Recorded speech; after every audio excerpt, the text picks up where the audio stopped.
Bueno, bienvenidas, bienvenidos, bienvenides a Somos Volcanes. Esta es una entrevista que se transformó en podcast de lo emotiva y especial que es para nosotras.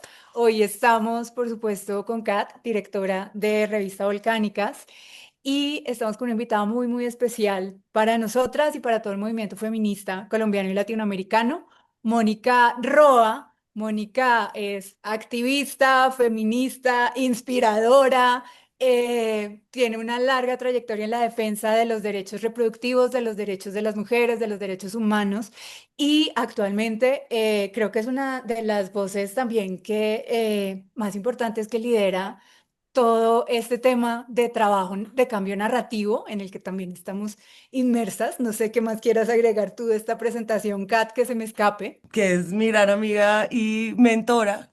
También contarles que yo venía de hacer una columna en El Espectador en donde empecé a hablar de aborto, pero en el momento en que yo entré formalmente a militar en el movimiento feminista, fue gracias a Moni que me llamó y me metió a hacer comunicaciones en Women's Link y pues desde entonces soy feminista de tiempo completo. Entonces yo también estoy muy agradecida por eso y es una historia que conozco muy bien de memoria, que me encanta y que para mí también es fundacional esta historia que les vamos a contar hoy.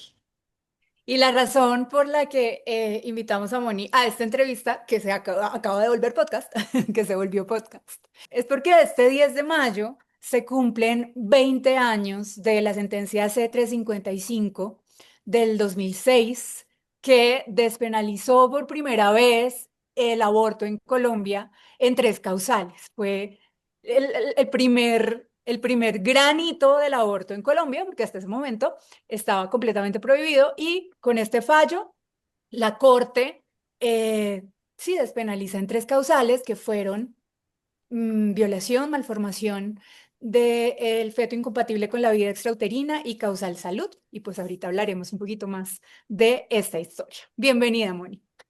Ay, muchísimas gracias. Estoy encantada de estar con ustedes. Bueno, precisamente hablando de que estamos hablando de que el 2006 era un tiempo que mucha gente, especialmente la audiencia joven que está en Volcánicas, pues no sabe cómo era el mundo.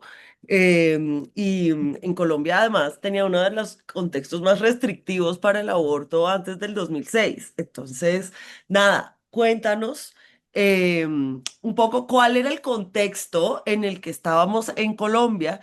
Y yo sé que tú, haciendo tu maestría, se te ocurrió una idea de hacer este litigio estratégico. Entonces, nada, quiero que me cuentes como la historia de esa Mónica joven haciendo la maestría que de repente tuvo esta gran idea en ese contexto tan restrictivo que parece tan loco porque Colombia hoy tiene de las legislaciones más liberales de todo el continente. Clases de prehistoria y de cambio social. Ajá, sí.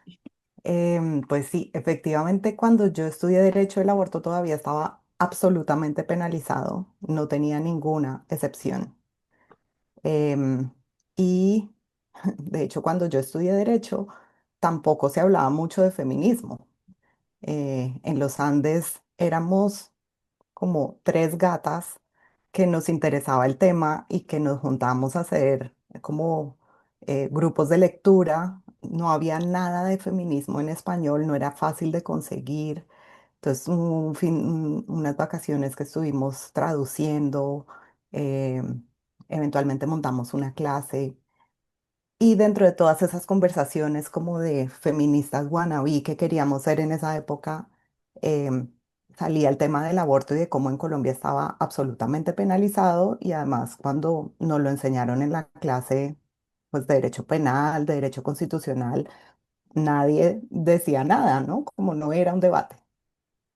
Eh, entonces, cuando yo terminé derecho, estuve trabajando en el Centro de Derechos Reproductivos, en donde empecé a conocer como esta cantidad de recomendaciones que llegaban de los comités de monitoreo de Naciones Unidas a Colombia como país que no tenía ninguna excepción del aborto y cómo había una preocupación por los derechos humanos de las mujeres.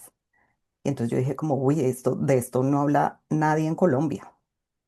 Entonces como que por un lado ya me sembraron esa semillita y por otro empecé a trabajar en esa época en otro tema del que tampoco, que también en Colombia se ha convertido en referente, pero en esa época no se hacía con intención, que es el litigio estratégico. Empecé a pensar cómo se hace el litigio estratégico, cuál es el rol de los jueces en la defensa de los derechos de las mujeres, cómo se llevan esos casos ante los jueces para darles la oportunidad de que incorporen esos argumentos que vienen desde el derecho internacional y que además servían para interpretar nuestra nueva Constitución del 91. Ya no era tan nueva en esa época, pero digamos que en nuestros temas sí. Y de alguna manera se me juntaron esos dos mundos. Entonces, después de terminar la maestría, hice una investigación en donde fui a diferentes países del mundo, como diferentes regiones del mundo, diferentes niveles de desarrollo, diferentes culturas, religiones, sistemas jurídicos, etcétera, etcétera. Y entonces estaba investigando cuál es el rol de los jueces en la defensa de los derechos de las mujeres. Y como conclusión de todo eso, yo dije, pues con todo lo que he aprendido, quiero construir un caso en Colombia donde podemos ir directamente ante la Corte Constitucional sin necesidad de tener una víctima y usar el caso de aborto que para ese momento para mí ya era tan claro como los argumentos están, y entonces vamos a montar un litigio estratégico sobre esto. Y eso ocurrió. Todo ese pensamiento se fue creando hasta el 2004. La demanda la presentamos, o sea, fue como un año de preparación de las diferentes estrategias. La demanda la presentamos en abril del 2005, abril porque yo dije, déjenme cumplir años tranquila y después la presento. De alguna manera intuía que esto iba a ser pesadilla, eh, y en el 2005 la presentamos y ganamos el caso en mayo del 2006. Ahí ya estabas en Women's. Sí, cuando empecé a trabajar en Women's Link fue tan pronto terminé la maestría y iba a hacer esa investigación alrededor del mundo, tenía que hacerla con una organización. Ujú. Entonces, Viviana Weisman, que fue la presidenta por mucho tiempo, en esa época pues estaba ya sola y me dijo, trae tu proyecto, y lo haces como parte de Women's Link y después de hecho em, el caso de Colombia se convirtió en em, como en la prueba de concepto de cómo hacer litigio estratégico que se convirtió en la oferta que hacía Women's Link em, en diferentes países, diferentes regiones y diferentes temas, todos relacionados pues con justicia de género. Otra cosa muy novedosa de esto es que tenía una estrategia de comunicación que fue muy impresionante. Y que de hecho me da risa porque ahora que he dejado el derecho y me he metido al mundo de trabajo narrativo, pues tiene mucho que ver con eso. Y es en entender cómo ciertos procesos sociales ayudan a que la gente cambie la manera en la que le da sentido a la realidad. Entonces, lo que en esa época llamamos la estrategia de comunicaciones que acompañó el litigio, pues era una estrategia de cambio narrativo en donde queríamos que la gente, cuando pensara en aborto, en lugar de pensar en un feto imaginario que lo están torturando y no sé qué, ese video que en esa época nos Y pasaba, patica. no sé si eso sí sigue pasando, pero en mi época nos mostraban a todas las niñas de todos los colegios el feto ¿cómo se llamaba? El grito silencioso o algo El así. grito silencioso, sí, nos tocó. También. Exacto. Pues esos eran los referentes que teníamos para darle sentido al debate sobre el aborto. Y entonces nosotros lo que queríamos era aprovechar el proceso ante la corte para generar una conversación social mucho más amplia que trascendiera el lenguaje jurídico, de derecho constitucional, de los documentos escritos que uno pasa a la Corte Constitucional y abrir una conversación sobre lo que significaba para las mujeres en Colombia, en particular para las mujeres sin recursos y en situación de mayor vulnerabilidad, lo que significaba que el aborto estuviera completamente penalizado. Y además para las mujeres y para el país también, ¿no? Moni, ¿y cómo fue que se sumaron varias fuerzas, otras organizaciones o cómo convocaron de pronto a algo más que fuera creciendo en amplitud? Yo venía de estar estudiando afuera, Entonces, digamos que de alguna manera volví a Colombia con la idea y empecé a preguntar como quiénes hablan de aborto en Colombia. Y en esa época, digamos que estaba el origen de lo que hoy es la Mesa por la Vida y Salud de las Mujeres, que era un grupo de mujeres que se reunían en Profamilia casi siempre. em, y, y entonces yo llegué ahí, digamos, como reconociendo que era el grupo en donde se discutía este tema, donde las pocas eh, proyectos de ley que se alcanzaron a presentar, pues eran ellas como las que le intentaban pensar cómo apoyamos estos procesos, qué tipo de argumentos ayudamos a desarrollar. Y entonces yo llegué ahí a proponerles a ellas, pues esta idea de intentemos otro camino distinto, que es el camino usando el litigio estratégico. Em, y pues les eché toda la carreta, ellas en principio estuvieron de acuerdo, pero digamos que el equipo de Women's Link de esa época, que éramos dos, nos fuimos a viajar por todo el país y a reunirnos con organizaciones, con quien nos quisiera recibir en esa época, y echándoles la carreta. Queremos presentar una demanda y alrededor de la demanda queremos hacer una estrategia de alianzas y otra estrategia de comunicaciones. ¿Y a usted con qué le gustaría, qué le gustaría aportar? ¿Cómo le gustaría hacer parte? Entonces en esas conversaciones teníamos desde chicas diciendo, pues nosotras lo que hacemos es teatro callejero, ¿eso sirve de algo? Nosotros sí, claro, pues hagan teatro callejero sobre el aborto. Otros decían, no sé, nos reuníamos con médicos que decían, pues nosotros somos médicos expertos en, no sé, malformaciones. Eh, ¿Sirve de algo? Entonces, pues sí, si ustedes están dispuestos, es muy importante mostrar cómo las malformaciones se estaban documentando además en esa época por el glifosato eran terribles. Entonces, como poder, la corte recibía lo que se llama amicus curiae, que son como documentos que otras personas pueden aportar como con diferentes perspectivas que alimenten la discusión al interior de la corte. Y nosotros entonces decíamos como, pues presente un amicus, nosotros le decimos cómo se presenta, cuándo se presenta y con nuestra estrategia de comunicaciones le dábamos como mucha visibilidad como a todas esas miradas para que la discusión fuera mucho más que una discusión jurídica y empezáramos como a conocer y a generar conversación alrededor de todos esos aportes que la gente quiso hacer. Una cosa que es un poquito técnica, pero que te quiero hacer la pregunta para gente que no sea colombiana y no sepa por qué una sentencia constitucional puede despenalizar aborto en todo el territorio, porque claro, en México esto ha ido estado por estado, avanzando poco Mm. a poco. En México la figura del amparo no cubre a todo el mundo, no hay corte constitucional. Entonces, no sé, como que una explicación sencilla para la gente que no sabe por qué esto se podía hacer técnicamente en Colombia. Digamos que lo que se podía hacer era pedir que la Corte fijara una manera de interpretar el Código Penal que estuviera acorde con lo que la Constitución establecía. Entonces, no era técnicamente pedirle a la Corte cambie el Código Penal, Ujú. sino señale que la manera de entender el Código Penal es que eso no aplica en ciertos casos, porque Ok. otra cosa que no hemos dicho hasta ahora es que en esa época nuestra estrategia claramente era apostarle a las causales y no a una despenalización más amplia que se logró como 10 años después o 15, no me acuerdo exactamente cuántos, pero, pero teníamos como mucha claridad de que si pedíamos una despenalización total, primero los jueces iban a asustarse y segundo, iban a utilizar argumentos técnicos como eso no le corresponde necesariamente a la corte, como había muchas salidas con las que, por el susto de no me metan en cosas tan complejas. Entonces, por eso queríamos hacer la apuesta de las causales, que además coincidía con las recomendaciones que venían de los comités de Naciones Unidas. Entonces, el argumento era mucho más fuerte por ahí y sabíamos que era una manera como de abrir la puerta.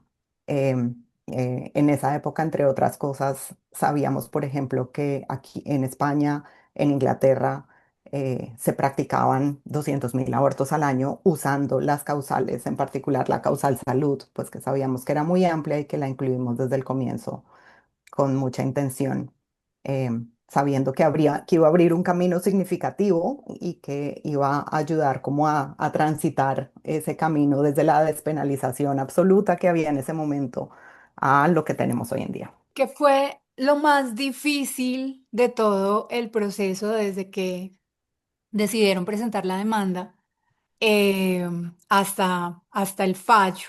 Uf, lo más difícil. Fíjate que creo que lo más difícil, lo más difícil, porque obviamente que te puedo contar muchas historias de los muchos difíciles que hubo por el camino, pero yo creo que lo más difícil pasó después del fallo, Mm, porque mal que bien, para lograr ese fallo, logramos persuadir a 5 de 9 jueces de la Corte Constitucional que están, digamos, entrenados para hablar en código de lenguaje constitucional y nosotros teníamos argumentos que eran pues muy sólidos. Pero una vez ganamos en la Corte, pasamos a tener que implementar una sentencia sin el apoyo del Estado porque no había voluntad política en un país con 40 millones de habitantes. Entonces, una cosa es tener que convencer a 5 y otra cosa es tener que trabajar con un país de 40 millones, el país del Sagrado Corazón, en donde ahí sí que nos estrellamos pues con la realidad. Cultura de confundir lo que permite la ley versus lo que yo personalmente creo, las convicciones religiosas versus los derechos que un Estado te garantiza. Entonces yo creo que realmente fue mucho más difícil después de la sentencia, y más aún cuando encima de todo eso nombraron a Ordóñez como procurador general, eh, que utilizó todo su poder para sabotear la implementación de la sentencia y atacar a quienes estábamos intentando avanzar el tema. A mí me gustaría que habláramos de los hostigamientos que Mm, hubo incluso antes de que llegara Ordóñez al poder. O sea, había un patrón de ujú, hostigamientos que tú ya estabas viviendo y luego eso se exacerbó como con el pulso del Estado, con Ordóñez. ujú. Pues nada, cuéntanos un poquito de eso, Sí. cómo era. Eso es que la verdad es que me alegra mucho poder contestar esa pregunta hoy, porque en su momento fue muy difícil Sí. y creo que lo sufrí mucho, pero me llena de alegría saber que hoy estamos en un momento totalmente distinto, como que valió la pena. La verdad es que nosotros, como yo venía de un mundo de derecho comparado y de derecho internacional, yo ya tenía mucha conciencia de que abrir esos debates era peligroso. O sea, en otros lugares del mundo ponían bombas en los sitios donde se hacían abortos y había como amenazas directas a quienes se metían con estos temas. Bueno, no les tengo que contar mucho más, digamos que desafortunadamente eso sigue siendo así en otras partes del mundo. Entonces, de alguna manera, nosotras ya veníamos como muy precavidas y un poco con pasos de plomo, tratando de tomar decisiones que fueran responsables con nosotras mismas y como con el ecosistema que estábamos intentando armar. Pero efectivamente, más temprano que tarde, em, después de haber presentado la demanda, empezamos a recibir amenazas de súper variopintas. O sea, en esa época había fax y nos llegaban fax de fotos de bebés en nubecitas con citas de la Biblia que decían, el que derrame sangre de los inocentes, su sangre será derramada, cosas de ese estilo. O en otra época nos tiraban mierda a la puerta de la oficina. De hecho, lo primero que pasó cuando todavía no teníamos oficina y trabajamos desde el apartamento donde vivíamos, es que nos robaron los computadores. Mm, y fue así como muy de película. Teníamos, de hecho, un montón de documentos que eran los amigos Curiae que habían, las contribuciones que teníamos listas para entregar en la corte de las diferentes personas. Era un montón de papeles, así como carpetas y carpetas que estaban listos para entregar, todos desperdigados por el piso, pero esos no se los llevaron.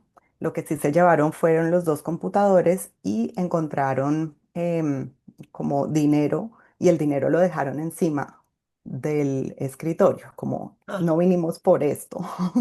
Era muy claro el mensaje. Entonces, digamos que esa serie de amenazas estuvo pues muy presente durante todo el tiempo. Y yo estuve con guardaespaldas del Estado como por 9 años.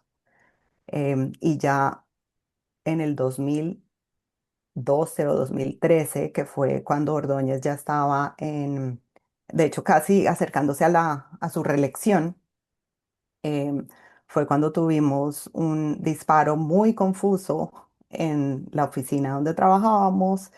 No sentimos nada, bueno, cortaron la luz. De repente yo sentí vidrios como por aquí, miré los vidrios, pero veía la ventana y la ventana estaba entera, y luego encontramos el huequito. Bueno, cosas así como todo muy, muy extraño, y eso a lo que llevó fue a una recomendación de esto es como una exacerbación de la violencia. Ya no están solo amenazando, sino que están em, tomando acción.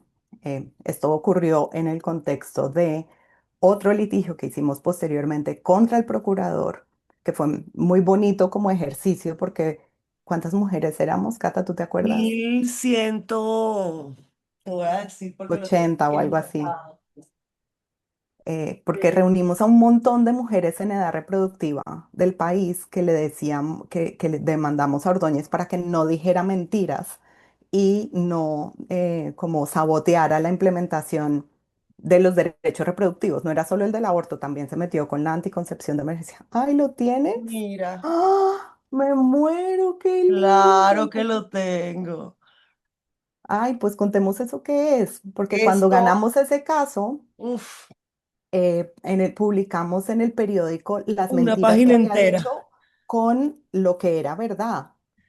Y Entonces, estos lo son que está en el centro son las verdades y las mentiras, y a los lados están los los nombres. nombres de las mil y pico de mujeres que de todo el país se unieron a nosotras para demandar al procurador. Entonces, es precioso, me encanta que lo tengas.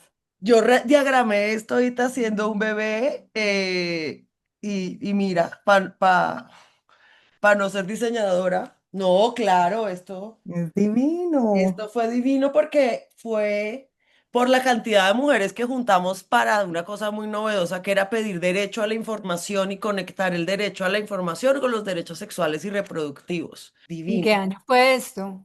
Esto es de 2012, esta tutela, Ujú. o sea, a partir de esta tutela, otra cosa que empezó a pasar es que la procuradora, que era Ilva Miriam, entuteló a Moni. Entonces, No, además me como de, denunció penalmente. ah, Eso no era uff, tutela, era denuncia se penal. denunció penalmente. Entonces, Mm. lo que teníamos era la Procuraduría usando las herramientas judiciales para ir en contra de una defensora de derechos humanos. Y esta fue como una cosa que escaló mucho la persecución, porque fue muy fuerte, que eran, y tuvieron que ir a decir en los medios, a corregir Retractarse todo lo que habían públicamente. dicho y retractarse. Entonces, en ese contexto fue que pasó lo del disparo, 2012, y yo en diciembre de 2012 me tuve que ir de Colombia. Y fue la razón por la que llegué a Madrid, donde vivo ahora. Em, y pues la razón por la que fue a Madrid es porque yo era vicepresidenta de programas de Women's Link en esa época, y la otra oficina de Women's Link estaba acá en Madrid. Entonces, por eso me vine para acá. Bueno, Moni, pero nos saltamos 6 años de historia maravillosa, de historia que comparten además ustedes dos, bueno, y muchas otras. Pero yo sí te quería preguntar, ¿cómo fue recibir la noticia del fallo de la sentencia C-355 del 2006, ese 10 de mayo del 2006? Porque lo que encontramos ahora, pues es como un videíto, obviamente pues era otro momento, no estaba todo el mundo con el celular grabando y los No. titulares de esa época, de ese año, pero quiero que nos cuentes cómo fue vivirlo, cómo lo vivieron, quiénes estaban, cómo se dieron cuenta, cómo se enteraron, cuándo supieron, ¿cómo qué pasó. supieron que tenían que grabar? Violación, malformación y peligro para la vida. Bueno, doctor, muchas gracias. ¿Sí? No sé, no quiero creer todavía. No, pues es que lo interesante es que cuando salió la sentencia fue, digamos, en el segundo intento, porque la primera vez que la corte iba a decidir era alrededor del 7 de diciembre de 2005, o sea, como unos 7, 8 meses después de haber puesto la demanda. Em, y en ese momento lo que la corte decidió fue inhibirse. Entonces, en ese momento, te cuento primero cómo reaccioné con la decisión de la inhibición, que fue como, ¿y eso qué quiere decir? Entonces, llamé inmediatamente a nuestros colegas expertos en derecho constitucional, ¿esto qué quiere decir? Es como, bueno, pero no hay cosa juzgada, quiere decir que se puede volver a intentar, como que deciden no decidir, básicamente. Entonces ya en esa época nos había pasado que un par de días antes había salido como en titulares del Espectador y otros medios, ya va a salir la sentencia y va a salir que sí. Entonces estábamos como medio preparadas para que saliera, pero no estábamos preparadas para esa decisión. Eventualmente volvimos a presentar la demanda. Hay unas cosas técnicas como que en la decisión nos dijeron como la manera de hacerlo debería haber sido esta. Entonces, aunque no estábamos de acuerdo, lo hicimos tal como ellos decían y al final, pues en mayo del 2006, ahí sí estábamos esperando la sentencia. Llevábamos varios días esperándola, entonces en la oficina, en esa época ya teníamos oficina, en nuestra oficina estaba llena de periodistas esperando, entonces estaban los pobres, se sentaban a dormir porque pasaban los días y el tiempo y nada. Teníamos un par de botellitas de, no sé si era aguardiente, whisky, algo, para brindar, decíamos, si ganamos para brindar y si no para ahogar las penas. Y pues había como muchas de las aliadas más cercanas de la época. Y entonces el 10 de mayo ya estaba como empezando a anochecer. Me acuerdo un pobre periodista que había estado 2 días durmiendo en la silla todo el tiempo y se paró y se fue y como a los 10 minutos salió la sentencia y él no estuvo para el momento. Pero recuerdo que recibí una llamada. En esa época sí había celulares, pero no eran celulares inteligentes todavía. O sea, eran de los que te abrías y se cerraban. Que además me acuerdo que yo descubrí, oh sorpresa, pueden entrar hasta 3 llamadas seguidas, porque eso era ¡puf! Bombardeo de, de medios. Y entonces el que llamó fue el ex fiscal y ex procurador Alfonso Gómez Méndez, que había sido aliado durante todo el proceso, y entonces me llamó y me dijo, ya salió la sentencia. Yo le digo, ¿pero ganamos? Y entonces él dice, sí, y yo en las tres causales, porque una opción era, pueden ganar una, pero no, en las tres causales, y él dice sí, y yo como, "¡Ah! No puede ser, no lo puedo creer", y todo el mundo alrededor me estaba escuchando la conversación, y todas como, ¡guau! Emoción, abrazos, todo el mundo llorando de la emoción, em, pero era una emoción contenida porque éramos varias, pero cabíamos dentro de una oficina. Una de las cosas que me parece más bonitas de lo que pasa ahora es que las cosas que suceden se celebran en masa. Claro. Em, y yo de hecho estuve aquí súper contenta, muy pegada a las pantallas, ahí sí, en la sentencia de despenalización total, porque la viví con muchísima emoción desde acá. Moni, una historia que me parece súper importante contar es la de Marta Zulay. Mm, Entonces, nada, pues que nos cuentes esa historia que me parece también muy importante. ay, sí, es muy bonita y muy triste. Em, Como digamos que parte de nuestra estrategia de alianza siempre fue muy descentralizada. Nosotros desde el comienzo nos fuimos de Bogotá, íbamos como por varias ciudades reuniéndonos con los grupos feministas y pidiendo como con cada persona que nos reuníamos le decíamos, ¿y ustedes con quién más creen que nos podemos reunir? A veces nos decían pues con políticos, a veces con médicos, a veces con, no sé, académicos, gente de la academia, otros grupos feministas, y nosotras íbamos a donde nos dijeran, donde nos recibieran. Y en una de esas, en Pereira, nos dijeron, hay una mujer que quiere hablar con usted. Y entonces ahí me presentaron a Marta Solay. Marta Solay era una mujer muy, muy humilde que ya, creo que la historia es que había tenido 3 hijas, quiso hacerse una ligadura de trompas, se la hicieron mal y quedó embarazada una cuarta vez. Y esa cuarta vez el embarazo coincidió con un diagnóstico de cáncer. Entonces,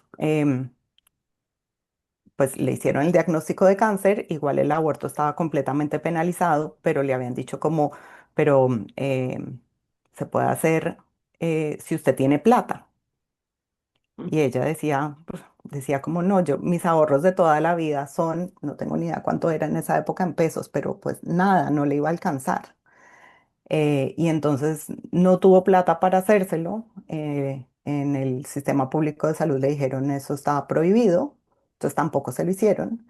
Y además, no solamente no le hicieron el aborto, sino que tampoco le hicieron las quimioterapias que ella necesitaba para su cáncer, mientras el feto estaba creciendo, desarrollándose, entonces ella dio a luz y después de que dio a luz le dijeron, ay, ya que ya hizo metástasis y ya no se puede hacer nada. Entonces, ella digamos que no solamente no se pudo hacer el aborto, sino que la condenaron a muerte por no haberle querido hacer el aborto. Entonces, cuando yo la conocí, ya todo eso había pasado. Ella ya estaba desahuciada en ese momento y entonces ella lo que me decía era, yo no quiero, yo ya por mí no se puede hacer nada, yo sé que me va a morir, pero no quiero que esto le pase a más mujeres y yo además soy mamá de 4 hijas, 4 niñas. Entonces, pues obviamente ella se convirtió, si bien no era un caso de tutela que tuviera una víctima específica, ella sí se convirtió como en ese símbolo de esto es lo que le pasa a las mujeres y a las mujeres como ella que no tenían la plata en el bolsillo para poder pagar un aborto ilegal eh, o para poder irse a otro país en donde se lo hubieran hecho. Y ella siempre fue como súper generosa, dio todas las entrevistas, venía a Bogotá cuando quisieran. De hecho, ella estaba con nosotros en la oficina el día que salió la sentencia y esa noche la entrevistó Yamida Mate. ¿Qué piensa de la decisión que tomó la Corte hoy? Me parece muy bien. Me parece muy bien y pienso que los de la Corte al fin entraron como en razón. Y la decisión que tomaron es súper buena. Pues ya por mí no se puede hacer nada, pero por muchísimas mujeres que hay en este país en las mismas condiciones mías, sí. Fue como una de esos momentos como de mucha contradicción porque llorábamos viéndola a ella diciendo yo estoy feliz con la sentencia y lloraba y nos abrazaba de la emoción, pero decía pues ya esto me llegó demasiado tarde a mí, yo me voy a morir. Y pues efectivamente como un año y medio después más o menos, ella se murió. Nosotros hicimos todo un trabajo para conseguirle casa a las niñas, que quedaran como con casa, o intentar dejarlas como en las mejores condiciones posibles, pero pues fue devastador. La historia realmente era la mejor ilustración de los efectos tan injustos y tan perjudiciales que tenía esa penalización total. Roe v. Wade fue claramente una inspiración para todos los litigios que se han hecho en Colombia para avanzar aborto y ahora lo tumbaron en 2022. Entonces, uno, primero, ¿qué piensas de esa caída de Roe v. Wade en el 2022, especialmente para una persona que ha hecho todo este trabajo?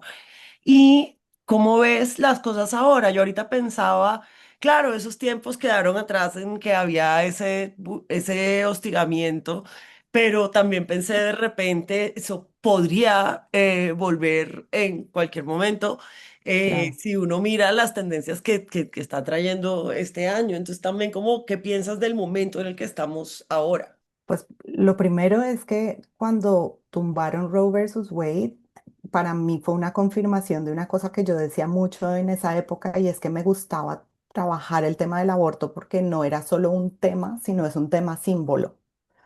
Es un tema como que toma la temperatura de la calidad democrática de un país. Y esa era la razón por la que a mí me gustaba tanto y le dediqué tantos años de mi vida a un tema.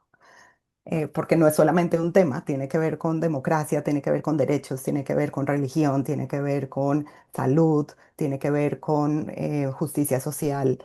Entonces, cuando se cayó me pareció preocupante en el sentido de si es verdad que esto es un tema sin símbolo y es un síntoma de la calidad democrática, pues nos está anunciando que se vienen épocas muy duras en Estados Unidos y tal cual así lo hemos visto.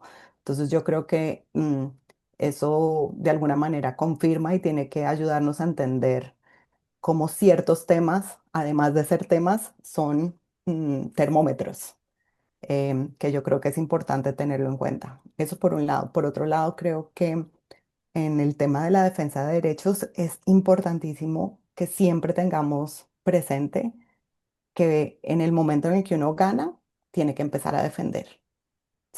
Les doy un día para celebrar sin preocupaciones y ya después empezamos a pensar cómo se protege esto y cuál es el siguiente paso, porque pues los derechos nunca se regalan, siempre, como hemos estado hablando, se ganan a pulso, con mucho trabajo, con muchos sacrificios, eh, sí, con unos costos muy altos que algunas personas tienen que asumir y se van a perder tan pronto los poderosos digan, esto me está estorbando mucho. Y pues entonces creo que es como un llamado a que quienes nos sentimos responsables del cambio social, que espero que sean cada vez más personas, pues tengamos muy presente eso, ¿no? Como no podemos desarticularnos, no podemos bajar la guardia, no podemos pensar que eso ya pasó y es historia patria. Nos tiene que seguir interpelando, nos tiene que seguir generando compromiso, em, y además, creo que esto no es solamente como un compromiso con la sentencia del aborto, sino es entender cómo esto,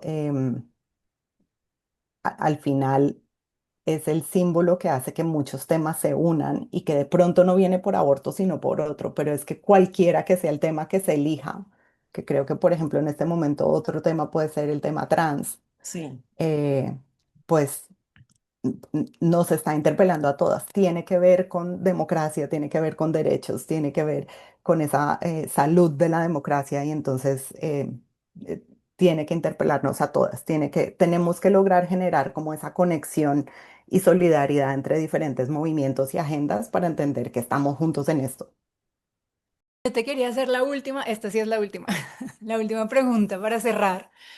Y es cómo ves hoy, 20 años después, después de todo lo que ha pasado, en perspectiva, en retrospectiva, ese momento, ese hito, esa sentencia y ese fallo. ¿Y cuál sería tu mensaje esperanzador para las feministas que hoy seguimos defendiendo esa sentencia y las que vinieron después? De una parte empiezo diciendo como que me doy ternura. Ay. O sea, qué ternura que yo de chiquita hubiera pensado, tal vez con muchísima ingenuidad, que generar ese cambio era posible. Y me lo creí. Y logré inspirar a un montón de gente a mi alrededor y como generar esta idea de alianzas y de comunicaciones y litigio estratégico. O sea, como esta idea de creer que uno puede cambiar el mundo, como, ay, qué ternura. Y Utopías. es claro, pero y digo como ternura y me sale el cínico al lado, como la cínica decir como, uy, esa ternura como que chirrea, pero precisamente eso es lo que quiero reivindicar, como lo más importante y creo que el mensaje más importante hoy es que no podemos dejar de creer que cambiar el mundo es posible. A veces parece no probable.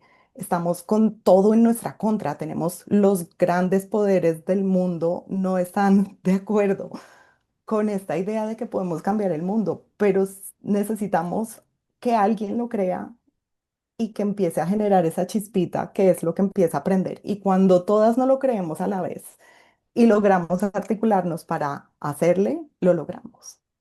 Eso es tal vez una de las misiones que siento que tengo ahora en la vida, en estas épocas tan oscuras, tan ásperas, intentar pensar dónde están las grietas y cómo no nos dejamos vencer por el cinismo y nos recordamos constantemente de que hay otros mundos que son posibles y que somos nosotras las que tenemos que generar ese cambio.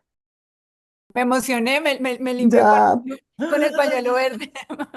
Claro, nuestro símbolo, además de toda esta historia. Pues Ujú. yo creo que agradecerte, Moni, por este tiempo, por todo este tiempo, por toda esta lucha, por esa ternura, por esa ingenuidad, que esa ternura permanece como bandera también. Y para muchas de nosotras la esperanza está ahí, ¿no? En mirar todo esto que se ha logrado, todo este acumulado y saber que tú sigues aquí con nosotras, guiando, acompañando, iluminando. Para mí la esperanza está en ver lo que vino después de mí. O sea, es maravilloso lo que ustedes representan y todas detrás de ustedes. Eh, Creo que de eso se trata. Así es que muchas gracias a ustedes también. Nada, en nombre de Volcánicas y quienes se sientan representadas, te agradecemos y te reiteramos el cariño y la admiración que te tenemos. Gracias por compartirnos esta historia, este behind the scenes, estos insights que Gracias por sacarlo de la prehistoria. Bueno, esta ha sido una historia que queríamos compartir con todas las nuevas generaciones de feministas. Es importante para nosotras contar las historias de esos ejemplos y de esas mujeres que nos han inspirado a entrar a hacer este trabajo. Entonces, esperamos que la disfruten y que después de este podcast salgan pensando lo mismo que nosotras, y es que sí, es posible cambiar las cosas y construir un mundo mejor. El mundo como está en este momento es así porque así lo construimos y nos lo inventamos, y perfectamente podría ser de otra forma. Así que este ha sido un capítulo un poco espontáneo y que ocurrió de la nada de Somos Volcanes, pero que nos parece muy bonito compartir con ustedes. Entonces, nada, nos vemos en la próxima edición. y que salgan de aquí más feministas y más aborteras. Ojalá, sí.